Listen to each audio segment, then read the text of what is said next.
Right, ladies and gentlemen, now we come to the most exciting part of any point of a keynote address section, and that is being able to discuss the points that have been brought up by the keynote speakers.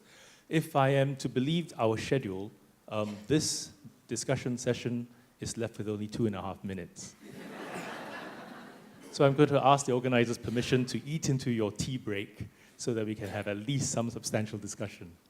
Now, we have already heard what big brains are in the audience today, so I'm sure all of you are brimming with questions and comments that you want to make towards some of the points that you've already heard. But in order so that we have no embarrassing moment of silence while waiting for your questions, I'll start with one if I may. We have heard how important it is to collaborate with government. We've heard that governments have some budget constraints in some places, and where in Singapore we apparently have no budget constraints. That's not what We've also heard that. We've also heard that. Actually, in the U.S., we don't appear to have any budget constraints. We've also heard that there are many models, one of which is a control model, and perhaps in Asia this is much more prevalent than in the West. I would like to ask both our keynote speakers, on the role of the government, how do you see the development or the evolution of governmental support towards social services and societal needs evolving from a control model to one of investing? I can only mention my experience in Singapore. There are a few problems working with government, right? One is that in certain sectors, government controls the non-profit sector as if they are all subsidiaries or subcontractors of government, doing a very nationalized program, and that utterly reduces the innovation and the diversity that can come from the sector. And we see, I won't go into details. And for government, I think you need to let go. Often government just needs to let go, get out of the way, let there be innovations, bottom-up efforts, and let's go for evidence-based sort of results. I mean, don't go for, quite often the prescription is on the various roads to get to a destination. Fix a destination and let there be multiple routes getting there. Obviously, the other aspect of government is that, I mean, whether government has money or no money, government will spend a lot of money, right? And they have the ability to scale up. And so for a lot of the ventures, of venture philanthropists or philanthropists, government is the main, could be, and often is a main exit and a main way of scaling up. And that's what we have experienced at Indian Foundation too. But the government itself has to be supportive and welcoming and open to ideas from the ground. I'll again refer primarily to the experience of the United States, but I think it's also true, certainly in some of the Western European countries. I think we're facing, in this respect, a very fortuitous intersection of two things. So historically, the political right has been very skeptical of government taking the lead in any respect. That is not to say that the political right has been against social interventions. But certainly the history and the tradition in the United States is that social interventions were undertaken by the private sector. And so it's only within the last 70, 80 years that the federal government has taken on such a significant role. The other thing is that the political left, which historically was much more oriented towards significant government control with respect to social services, is becoming, or is coming face to face with the record of ineffectiveness of so many large government programs. And this intersection really comes to now, delivers us to the Obama administration, and I would refer to the quotation that I shared. I think the Obama administration understands very clearly, especially now in an environment where our resources are so constrained, and where it's obvious that the private sector, especially through venture philanthropy, has been so successful in identifying and growing very interesting, powerful observations, that there is a unique opportunity here for the government to relinquish some of its control, as you described it, but to maintain its investment by finding things that actually have evidence of being successful and focusing resources on that. Fantastic. Just to round off this question, for each of your respective governments, I'm going to ask you a scaling question. On a scale of 1 to 10, 10 being perfect, where are we in Singapore and in the US? Perfect in what? Perfect from your personal point of view about how well they invest in impact as opposed to control the delivery. 3 or 4? He said 3 or 4. I think I would have to say that's probably that same thing. But let me distinguish between a score on literally where we are versus a score on where I think we're going. So literally now we're probably maybe at a 1 or 2 even. If you look at the totality of the trillions of dollars that the U.S. federal government spends, and considering how much of it is truly evidence-based or built around interventions that have demonstrated success, it's not very good. But the trend is very powerful. And again, I think in the context of ongoing constraints around government spending, combined with increased examples of really powerful venture philanthropy interventions, there's every reason to be optimistic. Fantastic. Never mind the numbers. We are not even 50% there. So I'm going to open this to the floor now. And I'm going to allow perhaps 2 or 3 questions at a time so that we have a sense of what people are thinking, and then we can ask our panel to comment on your questions or your comments, rather than do one-to-one. When you do come up, please say who you are and where you come from. And if you could, please confine your questions or comments to about half a minute. Here we go. Okay. Please. Is there a microphone? No? The microphones are all in the corridors, so unless you want to shout, you might have to move. Okay, just shout. I'll repeat your question if they can't be heard.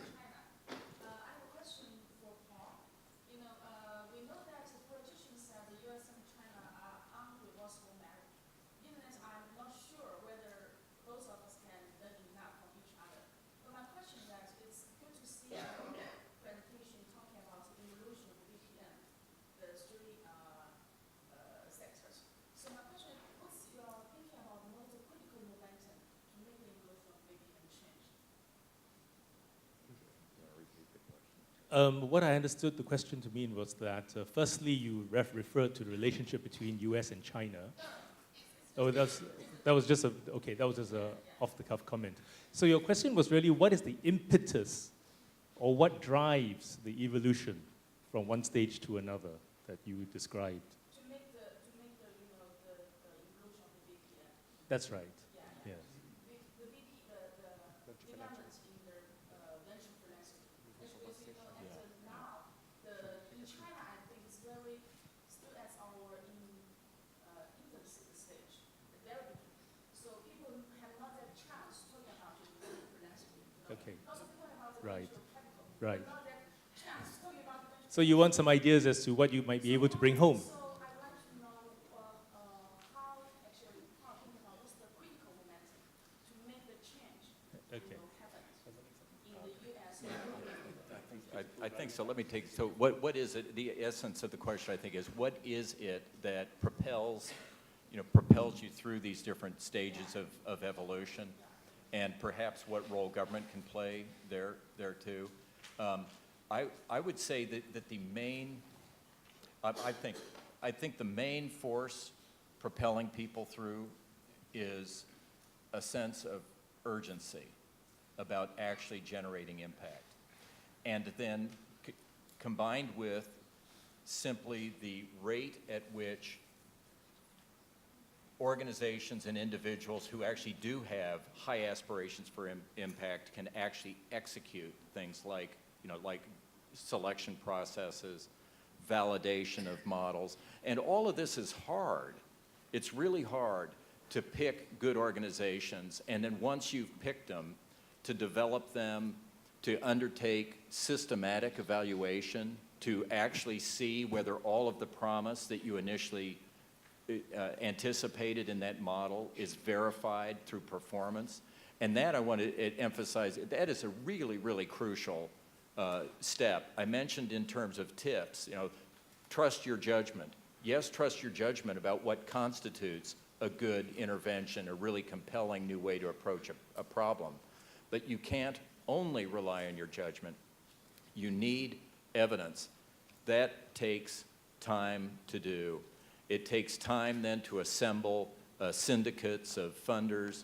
Unfortunately, even in the most advanced investment communities, the US and UK and perhaps other places in Europe, even in the most advanced ones, we still have very inefficient financial markets. We don't exactly have a set of funders who are poised to allocate millions of dollars simply based on a compelling demonstration of evidence. We don't. All of this is hard. So again, I'd come back, I think, to twin factors. One is a true sense of urgency, which causes people who are participating in these processes to move them along as fast as they can, combined with the simple fact that it's difficult and these things do take time. And just to government, I don't think really there's much government can do there other than not be an obstacle.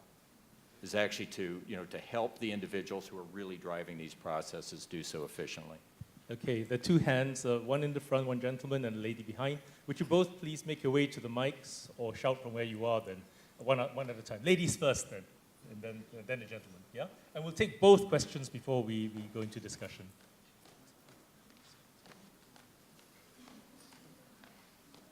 Thank you. I'm Xiao Rong from Give Treasure China office.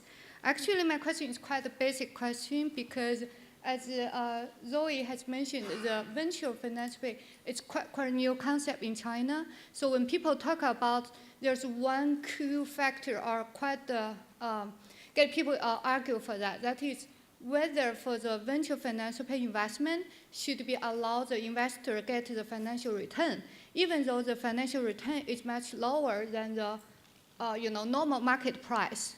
So that's quite arguable in China because we understand the impact investment, so it's much more focused on social return, how much change you made to the social issues.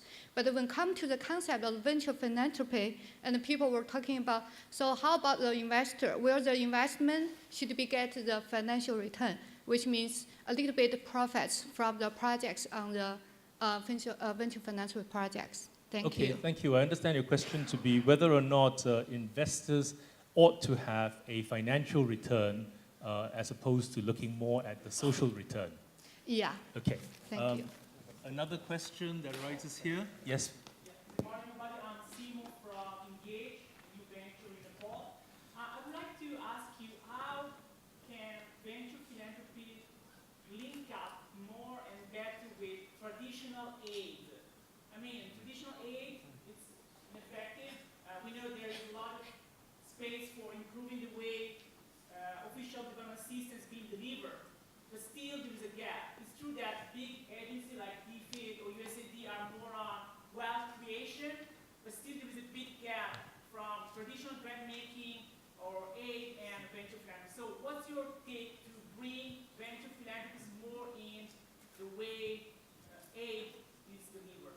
Your question then is how venture philanthropy or investment for impact is related to the actual provision of aid on the ground, which is what people really want.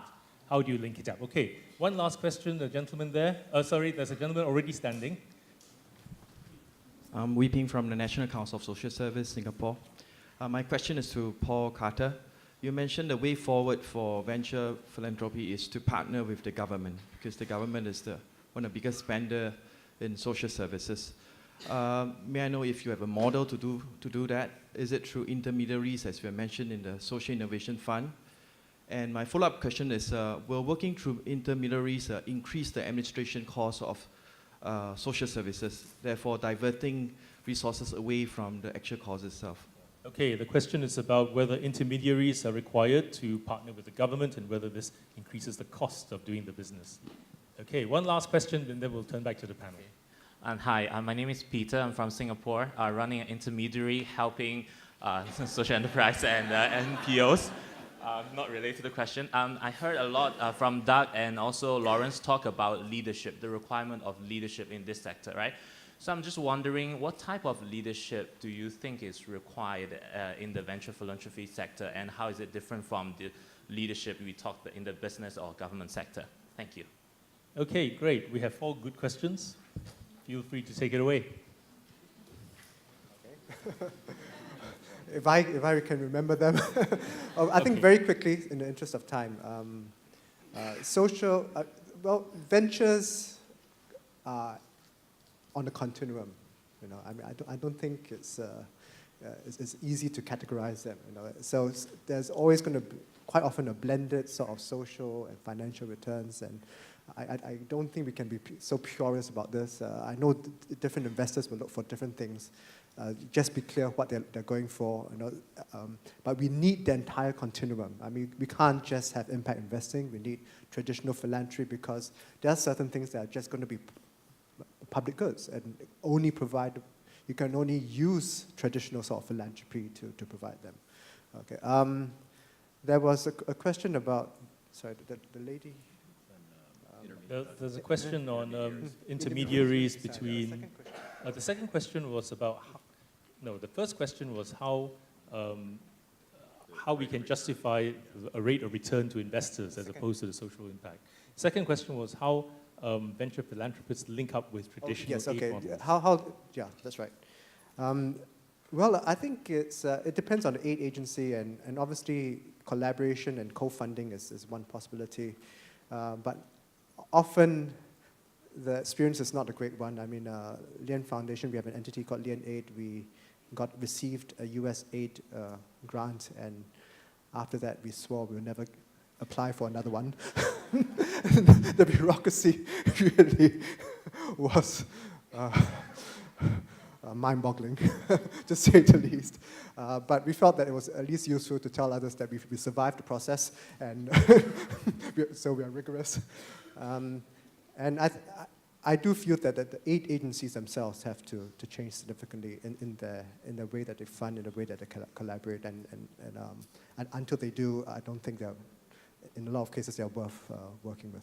That's great. Paul, do you have a comment about intermediaries? Yes.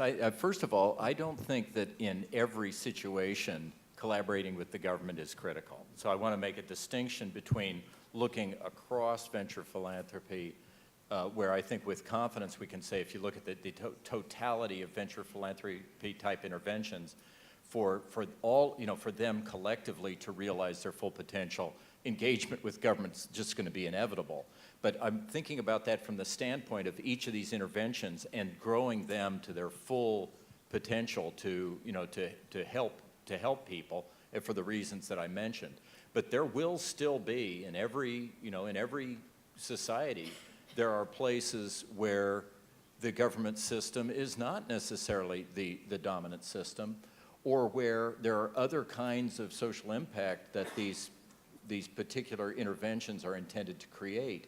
So it is entirely possible that there will be some for whom government does not sit squarely on the critical path, and if that's the case, then there's no reason to engage in government. The whole point is realizing the full potential of the intervention. The second part of that question, though, had to do with, doesn't then use of intermediaries increase costs and through that process divert resources that could go to actually providing care? And the quick answer to that is, at some level, yes. The bet, however, is always that, I mean, whether it's any kind of overhead, whether it's the work of an intermediary or overhead within an existing organization, I mean, the imperative is that that investment has got to add value. So the intermediary's effectiveness ultimately has to be measured by the extent to which its energies and efforts actually enhance dollar for dollar the ability of donors to transform financial resources into social impact. And so that the imperative for any of us is that we need rigorous measures of the effectiveness of these kind of overhead or administrative or intermediary investments, and to the extent that any of these energies are not actually providing value, then then change has to take place. Excellent. Well, quickly then, the last question about leadership. Can you just quickly give a summary of the kinds of leadership needed to drive this? In a few words. I think there's leadership is a funny thing. I mean, as someone who many of you may know, somebody who's very active in the venture philanthropy, social enterprise, social and entrepreneurship environment in the United States, a fellow named Paul Schmitz. Paul is the head of an organization called Public Allies. He wrote a book recently called Everybody Leads. That's the name of the book. And the point of his book is that whatever role you play in an organization, especially in the context now of organization whose purpose is to help people, everyone has an opportunity at one level or another to enhance the effectiveness of that service through the application of their own brains and initiative. And so, obviously someone who's the CEO has the ability to have somewhat, greater effect on things than someone who's a program administrator, and that program administrator has greater effect, a potential breadth of effect than someone who's actually executing the program. But everyone has the opportunity to enhance the value of this effort through their own energies and brains, and so we ought to encourage people to do so. Okay, fantastic. Now, I'm going to have to draw this rapidly to a close because I'm being given frantic glances and gestures by everyone. But I do want to end on a positive note. We've heard about a lot of failures, and I'm going to give this last bit to Lawrence to deal with. He mentioned failure to lead, failure to collaborate, failure to attract enough talent. We seem to have a lot of failures. So in order to end on a positive note, can you tell us perhaps 3 successes that you've seen in recent times that are actually driving us in the right direction? And then we'll finish. Well, the first thing is to embrace failures, right? That's why I Very talk good. about failures, okay? I think we are in this room because we don't mind failures and we own up to failure. So that's one. 2, I think young people, I mentioned. I'm very hopeful because I see the energy of young people. Yes. And 3, I think governments are starting to get it around Asia. Okay. Okay. Slowly, but Slowly but surely. Okay. Okay, with that, thank you all very much for your participation. Thank you. I'll bring this session to a close.